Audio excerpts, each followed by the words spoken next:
जय माता दी।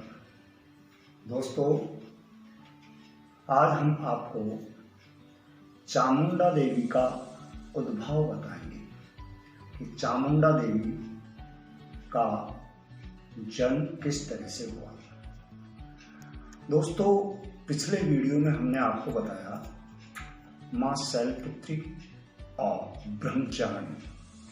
मां शैलपुत्री जब हिमालय पर्वत पर गौरी मां ने अपना कन्या का रूप बनाया था और हिमालय पुत्री के रूप में वह हिमालय को प्रकाशित करने लगी थी, जिसका चंड और मुंड ने शुभ व निशुभ को समाचार दिया था, तो वह शैलपुत्री कहलाई। जब धूम्रलोचन शुभ और निशुभ की आज्ञा से देवी को लेने गया था और देवी ने अपनी प्रतिज्ञा की आड़ लेकर उसे जाने से मना कर दिया, तो धूम्रलोचन से जब युद्ध किया था और धूम्रलोचन का जो वध किया था वह ब्रह्मचारिणी कहलाई। इस तरह से तीसरा रूप जो है मां का वो है चामुंडा। अर्थात जब धूम्रलोचन का वध मां के द्वारा कर दिया गया तो शुभ और निशुभ को बहुत ही क्रोध आया। उन्होंने चंड और मुंड जो दो भाई वीर असुर थे, जो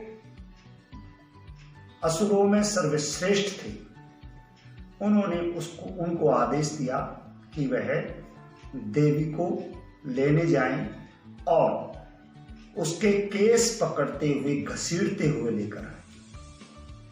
चंड और मुंड बड़ी सेना लेकर देवी को लेने के लिए पहुंचे। उन्होंने चारों तरफ से देवी मां को घेर लिया और तीरों की, अस्त्र शस्त्रों की वर्षा करने लगे। इससे देवी मां बहुत ही क्रोधित हुई और क्रोध से उनकी भ्रकुटियां तन गई। उसके प्रादुर्भाव से उनके शरीर से एक बहुत ही विकराल रूप धारण किए हुए मां का उद्भव हुआ। वो मां का जो रूप था वह रूप ही चामुंडा देवी का रूप था। वह चरम की साड़ी ओढ़े थी, लाल लाल आंखें थी, बड़े दांत थे, जीभ बाहर निकल रही थी और बड़े क्रोध में थी, बड़े चित्कार मार रही थी और बड़ी बड़ी उनकी भुजाएं थी। एक हाथ में खड़ग, एक हाथ में फरसा, एक हाथ में खप्पर, और वह रक्तपान करने के लिए उद्यत हो गई। इस तरह से बहुत ही क्रोधित मां का रूप मां चामुंडा इस तरह से युद्ध क्षेत्र में विचरने लगी।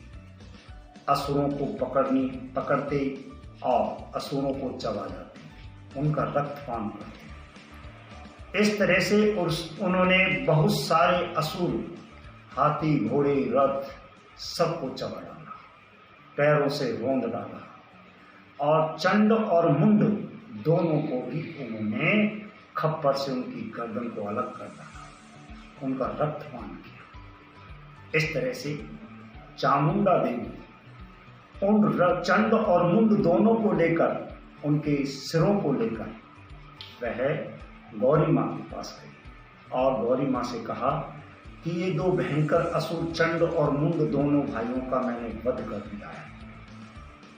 अब अन्य जो असुर हैं, शुभ और निशुभ सहित, उनका वध आप स्वयं करना। इस तरह से चामुंडा देवी ने चंड और मुंड का सिर जो था वो गौरी मां को अर्पण किया। गौरी मां ने चंड और मुंड का सिर लाती हुई देवी का नाम चामुंडा रखा और उनसे कहा कि तुम इस जगत में चामुंडा नाम से जानी जाओगी। पृथ्वीलोक में मनुष्य जो हैं वो चामुंडा देवी के नाम से तुम्हारी पूजा करेंगे, तुम्हारी ख्याति होगी और तुम उन्हें आशीर्वाद देंगे। इस तरह से दोस्तों चामुंडा देवी का उद्भव हुआ है। जय माता दी।